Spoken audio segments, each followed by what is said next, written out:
உங்களுக்கு egg sandwich பத்தி தெரியுமா? அதுக்கு முன்னாடி நான் ரோஷன் பிரகாஷ். இது நம்ம சேனல் தான் த ப்ரோசோஜி. வாங்க இப்போ கண்டென்ட்குள்ள போயிடலாம். 2020ல நியூசிலாந்தை சேர்ந்த ஒரு ஸ்டூடெண்ட்டும் ஸ்பெயின் நாட்டை சேர்ந்த ஒரு செஃப்பும் சேர்ந்து இந்த எர்த் சாண்ட்விச்சை செய்யலாம்னு சொல்லி பார்த்தாங்க. அதுக்காக அவங்க 2 பேரும் ஸ்பெயினில் அந்த செஃப் ஒரு பர்டிகுலர் பாயிண்ட் போயிட்டாரு. நியூசிலாந்தில் அந்த ஸ்டூடெண்ட் வந்து ஒரு பர்டிகுலர் பாயிண்ட் போயிட்டாங்க.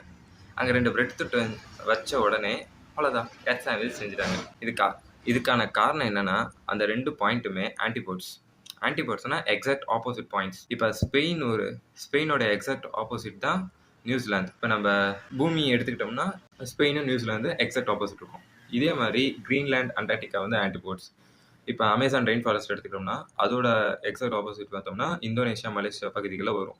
சைனாவில் இருக்க ஷாங்காய் எடுத்துக்கிட்டோம்னா அது வந்து அர்ஜென்டினாவில் வரும். இந்த மாதிரி இது வந்து லேண்ட் டு லேண்ட் ஆன்டிபோட்ஸ். அதுவே லேண்ட் டு ஓஷன் ஆன்டிபோட்ஸ்னு இருக்குது. ஆனால் பெரும்பாலான பகுதிகள் வந்து லேண்ட் டு ஓஷன் ஆன்டிபோட்ஸாக தான் இருக்கும். ஏன்னா நம்ம பூமி வந்து 70% ஆஃப் வாட்டரில் கவர் ஆகிருக்குல்ல. அதனால் உங்களோட வீடியோட ஆன்டிபோட் எங்கே இருக்குன்னு கொஞ்சம் சொல்கிறீங்களா? தேங்க்ஸ் ஃபார் வாட்சிங். சப்ஸ்கிரைப்.